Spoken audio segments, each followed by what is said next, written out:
ছায়া খাবার গরম করে নির্ঝরের সামনে রাখে। নির্ঝর ছায়ার দিকে তাকিয়ে বলে, এই শাড়ি পরে কষ্ট হচ্ছে না? হ্যাঁ হচ্ছে, কিন্তু আমি তো বাসা থেকে কিছুই আনি নাই, শাড়ি ছাড়া কিছুই নেই এখানে। আচ্ছা ঠিক আছে, কাল আমি শপিং করে এনে দেব। ছায়া কিছু বলে না, নির্ঝরের পাশে বসে খাবার উঠিয়ে দেয় নির্ঝরের প্লেটে।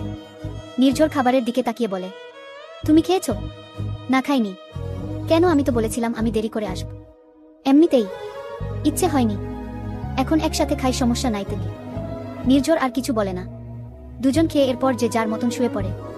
রাতে আবারও নির্ঝর ছায়াকে বুকে জড়িয়ে ঘুমিয়ে যায়। তবে ছায়া রানী আজও টের পেল না এটা যে নির্ঝর তাকে বুকে জড়িয়ে নিল। রাহিকে ঘুম পাড়িয়ে আদনান তিন্নির পাশে বসে তিন্নির হাতটা ধরে সেখানে চুমু খায়।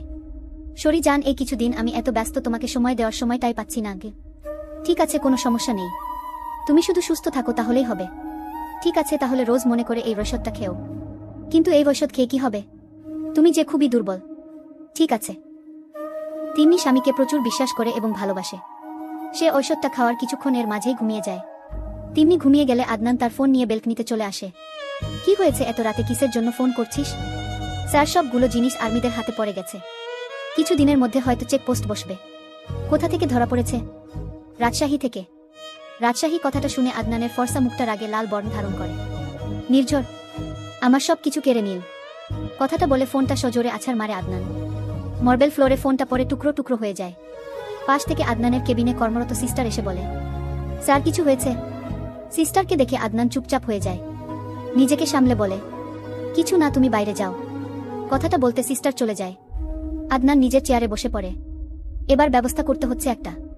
পরদিন সকালে ছায়া তার প্রতিদিনের মতো সকালে উঠে রান্না শেষ করছিল, এমন সময় মিসেস চৌধুরী ছায়াকে ফোন করে।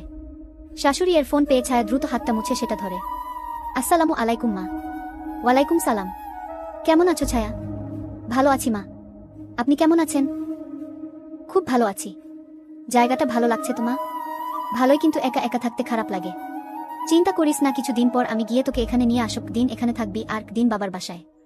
শাশুড়ি মায়ের প্রস্তাব শুনে ছায়ার চোখ জোড়া জল জল করে উঠল। সত্যি বলছেন? হ্যাঁ রে মা, একেবারে সত্যি। কি সত্যি মিথ্যা চলছে? পেছন থেকে নির্ঝরের কণ্ঠ ভেসে আসছে। ছায়া ঘুরে দাঁড়ায়, ঠোঁটে হাসি রেখে বলে, মা বলল আমাকে নিয়ে যাবে বাসায়। নির্ঝর ভ্রু কুচকে ছায়ার থেকে ফোনটা নিয়ে নেয়। হ্যালো, কিরে তোর খবর কি? মাকে ভুলেই গেছিস বু পেয়ে কি? আজব মা, আমি কি কোনো বাচ্চা তুমি এভাবে বলছো?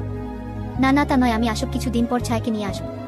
ছায়ার যাওয়ার কথাটা শুনে নির্ঝর সাফ বারণ দিয়ে দেয়। না, ছায়া কোথাও যাবে না। ছায়া নির্ঝরের কথা শুনে পেছনে ফিরে তাকায়। শাশুড়ি মায়ের কথা শুনে মনের ভেতর যে ভালো লাগাটা ছিল হঠাৎ করেই তা ফুস হয়ে গেল। নির্ঝর সেখান থেকে বেরিয়ে আসে। ছায়া সেদিকে চেয়ে থাকে। কি বলবে? কিছুই জানে না সে। রুটি পুড়ে যাওয়ার গন্ধ নাকে আসতে ছায়া দ্রুত গ্যাস অফ করে দেয়। ভেতরটাও কেমন রুটির মতো পুড়ে যাচ্ছে। কিছুক্ষণ পর নির্ঝর রেডি হয়ে আসে বাইরে। ছায়া খাবার সার্ভ করে এবং নির্ঝরের পাশে বসে। বলছি, বাড়িতে গেলে কি সমস্যা? হ্যাঁ সমস্যা, কিন্তু আমি আসলে। তুমি ভুলে যাচ্ছ তোমায় সাজিয়ে রাখার জন্য বিয়েটা আমি করিনি। চুপচাপ যে কাজগুলো করছো এগুলো করো। বাড়িতে এখন যাওয়া হবে না, সব সময় সব কথা আমার পছন্দ নয়। বেশি কথা বললে একবারে হাত পা বেঁধে পদ্মা নদীতে ফেলে আসব। নির্ঝর চিৎকার করে কথাগুলো বলে না খেয়ে উঠে চলে যায়। ছায়ার চোখে পানি টলমল করছে। এমন করল কেন? সে কি খুব অন্যায় কথা বলেছে? ছায়া ভীষণ কষ্ট পেল। নিজেও খাবারটা খেল না। উপরে গিয়ে শুয়ে কান্না করল। কাকে বলবে এসব? মাকে না বাবাকে? যাকেই বলবে না কেন রাগত সেই শুনবে। অফিসে বসে নির্ঝর খেয়াল করে তাদের গ্রুপের সিক্রেট একটা লাল ফাইল নেই। নির্ঝর মাথায় হাত দিয়ে বসে পড়ে। বড় কোনো চাল চালা হয়েছে। নির্ঝর দ্রুত তাদের সবার জন্য সিক্রেট মিটিং এর আয়োজন করে। রাত 1-2টা। সারাদিন ছায়া সত্যি কিছু খায়নি। নির্ঝরের জন্য অপেক্ষা করেছে। আজ নির্ঝর দুপুরেও খেতে আসেনি। এত রাত হয়ে গেল আসছে না। সব মান সম্মান সাইডে রেখে ছায়া 2বার ফোন করেছে নির্ঝরকে। নির্ঝর ফোন ধরেনি। ছায়া মায়ের সঙ্গে কথা বলেছে। তবে নির্ঝর যে তার সাথে যে এমন করেছে তা বলেনি। রাত যত হচ্ছে বাইরে আবহাওয়া তত খারাপ হচ্ছে। এখন দেখি বৃষ্টি হচ্ছে, সাথে বজ্রপাত। ছায়ার এবার একা একা ভীষণ ভয় হতে লাগল। ভয়ে চোখ বেয়ে পানি পড়ছে। কারেন্ট গেছে 5 ঘন্টা আগে। আইপিএস এর চার্জও শেষ। হঠাৎ করেই লাইট চলে যায়। ছায়ার অন্তর আত্মা এবার শীতল হয়ে আসছে। কাঁথা মুড়ি দিয়ে ভয়ে কাঁপতে থাকে ছায়া। রাত 1টা। ডুপ্লিকেট চাবি দিয়ে নির্ঝর বাসায় আসে। ভিজে গেছে সে ভালোই। ঘর অন্ধকার। নির্ঝরের বুঝতে বাকি রইল না আইপিএস এর চার্জ শেষ। নির্ঝর দ্রুত পায়ে দরজা বন্ধ করে উপরে আসতে দেখে ছায়া শুয়ে কাঁদছে। নির্ঝর দ্রুত ছায়ার কাছে চলে যায়। ছায়াকে ডাকতে থাকে, ছায়া, এই ছায়া। নির্ঝরের কণ্ঠে পেয়ে ছায়া নির্ঝরকে জড়িয়ে ধরে উঠে। পূর্ণবয়স্ক পুরুষের এই প্রথম কোনো নারীর জড়িয়ে ধরা অনুভব করল। নির্ঝর পুরোই ফ্রিজ হয়ে গেছে।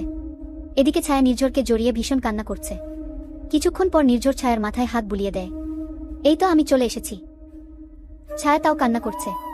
নির্ঝর ছায়াকে নিজের কোলে বসিয়ে নেয়। ছায়া নির্ঝরের ঘাড়ে মুখ গুজে কান্না করছে। নির্ঝর ছায়ার পিঠে হাত বুলাতে থাকে। ঠিক হয়ে যাবে সব, আমি আছি তো। কিন্তু ছায়া রানীর কান্নার বেগ কমছে না।